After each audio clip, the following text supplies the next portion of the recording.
Aujourd'hui, je viens vous présenter le top de la lampe de poche, l'Armitech Wizard Pro.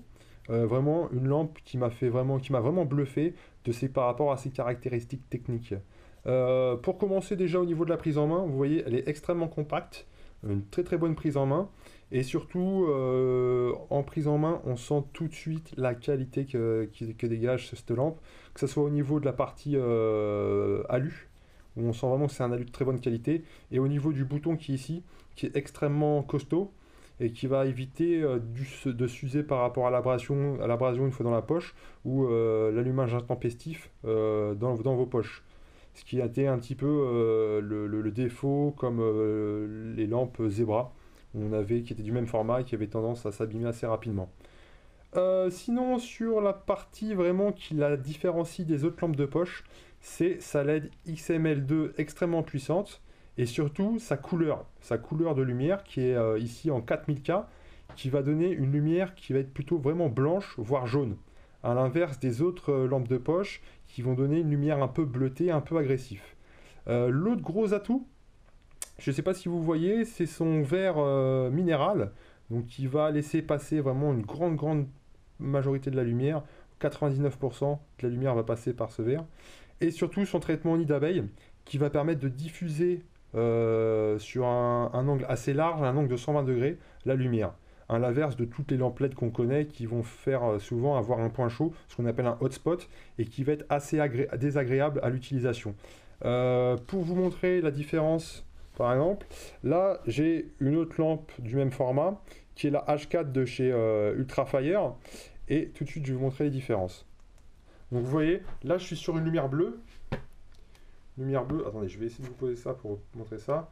Lumière bleue, qui est assez désagréable, qui est extrêmement blanche, qui va, dès que vous allez regarder les gens, ça va les éblouir. Et il faudra toujours suivre de la tête les endroits où vous les regardez pour illuminer ce que vous voulez voir. On voit le hotspot ici, voilà, et une diffusion de lumière qui n'est pas énorme.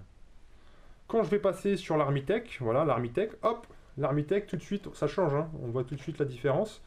Plus du tout d'hotspot, on est sur une diffusion qui est extrêmement large, voilà, extrêmement large, et une lumière jaune ultra agréable. À la différence, je remets l'autre, voilà.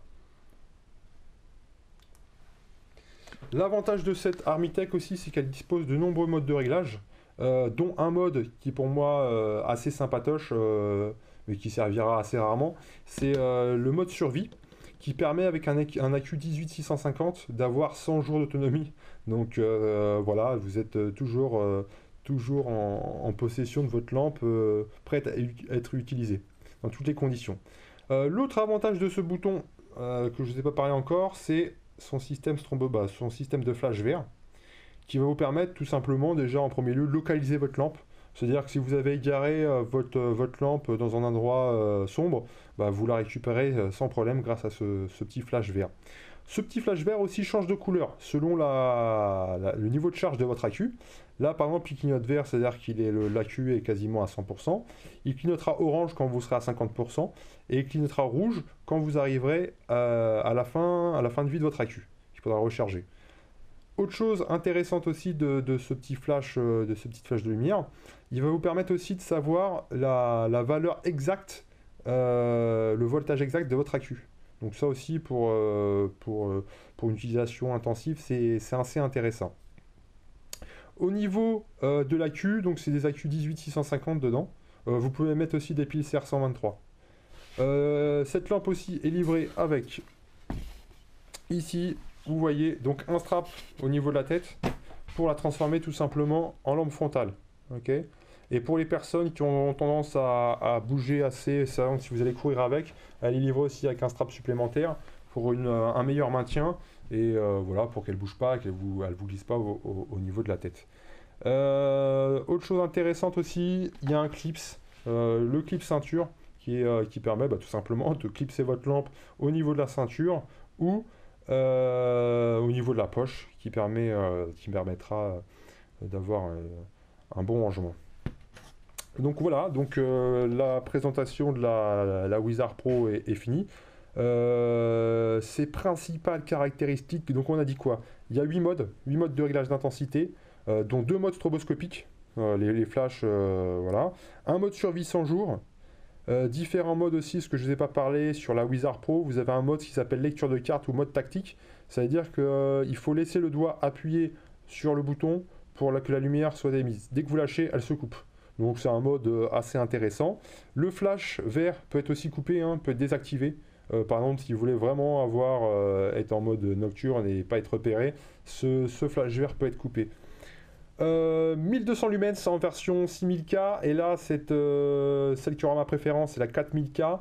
Il y aura 1150 lumens en utilisation, et le mode turbo, donc 1150 lumens, vous avez environ 1 heure d'autonomie.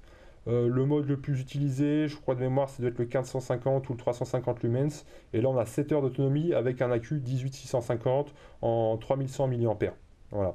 Donc je vous conseille aussi d'acheter des accus de bonne qualité sur ce genre de lampe vraiment technique. Elle s'en portera beaucoup mieux. Donc voici donc l'Armitech Wizard Pro. Donc nous voilà toujours dehors pour la Wizard Pro. Un petit test en nocturne pour voir à peu près l'éclairage, les différents modes. Donc on va commencer d'abord par les deux modes low, les deux modes basse consommation qui vont être peu consommateurs en courant mais qui vont éclairer très peu. Alors le premier mode, le very low, voilà, là on a 5 lumens, donc donc là c'est le mode où vous avez 100 jours d'autonomie, mais on peut voir, voilà, ça éclaire un strict minimum. Donc c'est parfait pour l'intérieur. Par exemple, si vous êtes dans une carrière dans les katas ou dans une grotte en spéléo, là vous savez que s'il y a un problème, vous avez 100 jours d'autonomie avec l'accu. Donc ça peut être toujours utile. Le deuxième mode, voilà, là c'est toujours minimum, le minimum, donc voilà, on voit que ça éclaire un petit peu plus. Minimum, mais en 10 lumens de mémoire. Donc là vous avez un peu moins, je crois que c'est 10 jours. Ici. Alors après pour l'allumer, les modes standards, il suffit d'appuyer une fois. Et vous laissez votre doigt appuyer dessus. Hop. Et voilà, on voit les différents modes. Je recommence. Donc là on est sur le maximum. 2, 3. On voit les différents modes en laissant le doigt appuyer dessus. Ok, voilà. Alors là on est dans le mode minimum. On voit déjà que ça éclaire pas mal, hein. Mode minimum, en orange. Et si je veux activer, et je vais vous activer les différents modes pour que vous puissiez voir la différence. Là on est médium. Hop, encore un peu plus fort. Donc vous voyez déjà ça pulse quand même vraiment pas mal, hein. Et là on revient en mode minimum. Minimum, deuxième mode, et troisième mode. Donc vous voyez ça pulse quand même vraiment pas mal du tout. Et toujours en couleur orange. Pour activer le mode turbo, il suffit juste d'appuyer 2 fois. Donc voilà, là je suis en mode turbo.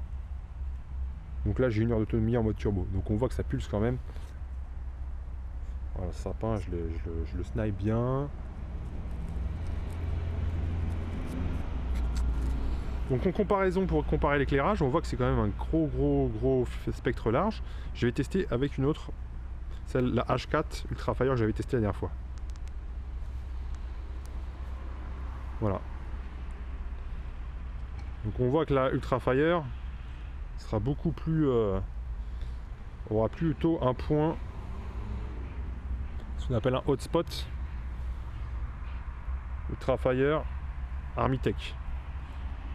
Voilà, on voit nettement la différence d'éclairage, de rayons du faisceau et de la couleur.